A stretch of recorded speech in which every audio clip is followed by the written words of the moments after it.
আসসালামু আলাইকুম বন্ধুরা, সবাই কেমন আছেন? বেসিক নেটওয়ার্কিং পর্ব 2 তে আপনাদেরকে স্বাগতম। গত পর্বে আমরা যে বেসিক নেটওয়ার্কিং এর প্রথম যে ক্লাসের যে অন্তর্ভুক্ত যেগুলো ছিল সেগুলো আমরা দেখেছি। ট্রান্সমিশন মিডিয়াম, এছাড়া কিছু চিত্র মাধ্যমে আমরা ব্লক ডায়াগ্রাম দেখেছি।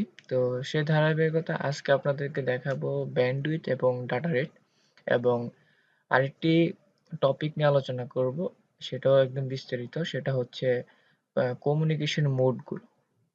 তো আমরা ফার্স্ট স্টেপে যেটা দেখব সেটা হচ্ছে ব্যান্ডউইথ এবং ডাটা রেট। তো আপনারা জানেন ব্যান্ডউইথ এবং ডাটা রেট সম্পর্কে। তো আপনার এই পাঁচটা একটু যদি খেয়াল করেন, এই পাঁচটা আমি পরে, এটা আমার সেকেন্ড টপিকে রয়েছে। ব্যান্ডউইথ এবং ডাটা রেট, এই দুটার মধ্যে আসলে মূল তফাৎ কি এবং তাদের দুজনের কাজটা কি সেটা সম্পর্কে আপনাদের আগে ভালো করে জানতে হবে। কারণ আপনারা যখন ওয়াইফাই ইউজ করেন বা আপনার যে প্রিপেড সিস্টেমে যে সিম থেকে যে ডাটাগুলো কিনে থাকেন 1 জিবি, 500 MB, 2 জিবি, এগুলোকে মূলত হয় যে টোটাল যে একটা প্যাকেজ কিনেন, এই প্যাকেজটাকে বলা হয় ব্যান্ডউইথ।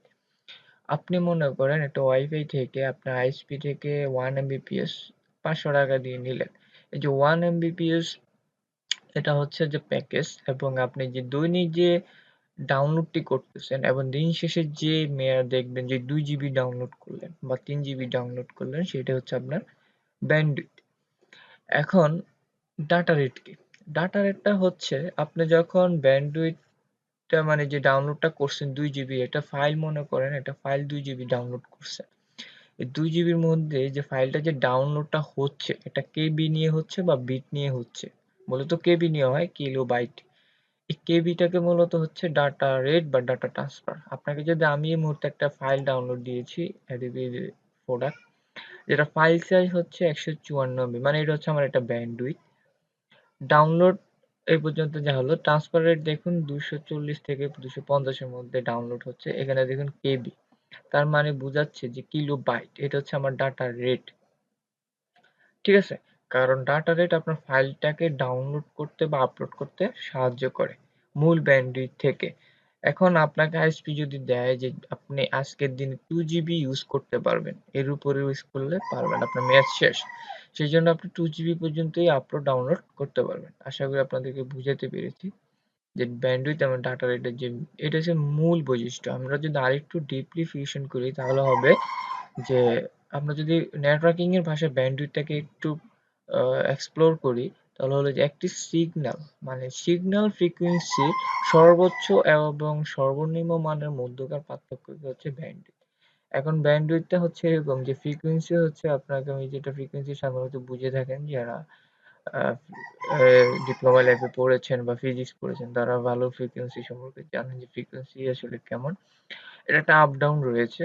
যেমন সর্বোচ্চ এবং সর্বনিম্ন মানের যে মধ্যগতি পাতা, সেটা হচ্ছে ব্যান্ডউইথ। এটা হচ্ছে আপনার নেটওয়ার্কিং এর বা আপনার ফিজিক্স সিস্টেমে যদি বলে থাকেন, যেটা ফ্রন্ট এন্ডে না ব্যাক এন্ডে কিভাবে কাজ করে, সেটার মানে আপনার যে এক্সপোর্টটা সেটা হচ্ছে ব্যান্ডউইথ। আর ডাটা রেটের হচ্ছে সিগন্যালের মাধ্যমে প্রতি সেকেন্ড আপনার একটা সিগন্যাল, আপনার ব্যান্ডউইথের যে একটা সিগন্যাল থাকে, সেই সিগন্যালের প্রতি সেকেন্ডে ডাটা রেট, মানে কতটুকু ডাটা প্রতি সেকেন্ডে আপলোড এবং ডাউনলোড হচ্ছে। যেমন এখানে কিন্তু 5 সেকেন্ড হিসাব হচ্ছে, সেকেন্ডে কিন্তু গড়ে অ্যাভারেজে আপনার 200, 200, 192 এরকম ডাউনলোড হচ্ছে। সেইটাকে হচ্ছে আপনার ডাটা রেট বলে, ডাটা ট্রান্সফার হারকে ডাটা রেট বলে। আর আপনার ব্যান্ডউইথের একক হলো হার্টজ। ঠিক আছে? আপনারা মনে রাখবেন ব্যান্ডউইথের একক হলো হার্টজ। এটাকে এইচজি এর দ্বারা প্রকাশ করা হয়, এবং আপনার বিট রেট অর্থাৎ ডাটা রেটকে প্রকাশ করা হয় বিট দ্বারা। ঠিক আছে? ডাটা রেটকে কিন্তু আপনার বিট দ্বারা প্রকাশ করা হয়। তো বিট থেকে কিলোবাইট, কিলোবাইট থেকে কিলোবিটস, এইভাবেই কিন্তু রূপান্তর করা হয়। আমার যেটা ফাইলটা যেটা নামতেছে, তো এখানে যদি কেবি দেখেন, অর্থাৎ কে বি দুটোটাই বড় হাতের, মনে করবেন যে কিলোবাইট। আর যদি কে এবং বি ছোট থাকে তাহলে মনে করবেন কিলোবিট। এখানে দুই রকম। ওকে, তো তারপর এখানে আর কিছু আপনারা জানার এত দরকার নেই ব্যান্ডউইথ এবং ডাটা রেটের মধ্যে। বেসিক যেটা, আর এটা মনে রাখলে হয়, আপনার অবশ্যই মনে রাখবেন ডাটা রেট ট্রান্সফারের জন্য আবার ব্যান্ডউইথের কিন্তু প্রয়োজন। হ্যাঁ, অবশ্যই ডাটা রেট ট্রান্সফারের জন্য আপনার ব্যান্ডউইথের প্রয়োজন হবে। আর ডাটা রেটের মাধ্যমে কিন্তু আপনার ইনফরমেশন, ডাটা, মেসেজ এগুলো ট্রান্সফার এবং আপ ডাউন করা হয়। ওকে, তো এগুলো হচ্ছে বেসিক ব্যান্ডউইথ এবং ডাটা রেটের মধ্যে তফাৎ।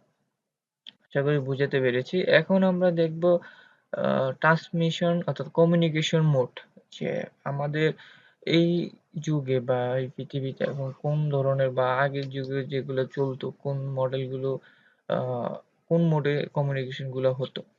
যে প্রথম হচ্ছে যে সিমপ্লেক্স, হাফ ডুপ্লেক্স, দেন ফুল ডুপ্লেক্স। সিমপ্লেক্স আসলে এটা অনেক ওল্ড জেনারেশন, হাফ ডুপ্লেক্স এখন ওল্ড জেনারেশন, চলে না এমন না, চলে।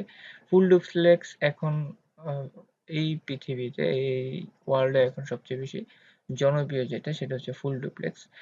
তো আমরা সিম্পল ডুপ্লেক্স অর্থাৎ সিমপ্লেক্স ডুপ্লেক্স সম্পর্কে যদি জানি, এখানে আপনি একটা ডায়াগ্রাম দেখতে পাচ্ছেন। এখানে সেন্ডার রয়েছে এবং একটা রিসিভার রয়েছে। সেন্ডার কি করতেছে, একই সময় সরি, সেন্ডার কি করছে, এক প্রান্ত থেকে রিসিভারকে অন্য প্রান্ত নক করছে। এখন সেন্ডার একটা কথা বলল, রিসিভার শুনতেছে, সে পরবর্তী কোনো ফিডব্যাক দিতেছে না। হোক ওর ভালো হইতে পারে, ওর ভালো হইতে পারে, ও যেটা বলবে ও শুনতে থাকবে কিন্তু কোনো ফিডব্যাক দিতে পারছে না।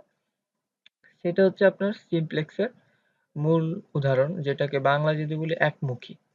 এখন এগুলা আপনার কোন ভাবে হয়ে থাকে, যে আসলে এগুলো কি, যেমন রেডিও, টেলিভিশন, এগুলো হচ্ছে আপনার, বা যারা টেলিভিশন, এগুলো হচ্ছে মূলত আপনার সিমপ্লেক্সের উদাহরণ। কারণ রেডিও আপনি শুনলে আপনি কোনো ফিডব্যাক দিতে পারেন না, এবং টেলিভিশন দেখলে আপনি কোনো ফিডব্যাক দিতে পারেন না। এখান থেকে একজন বা যারা কথা বলে তাদের কথাই আপনাকে কিন্তু কি শুনতে হয়। তো এটা হচ্ছে সিমপ্লেক্সের উদাহরণ।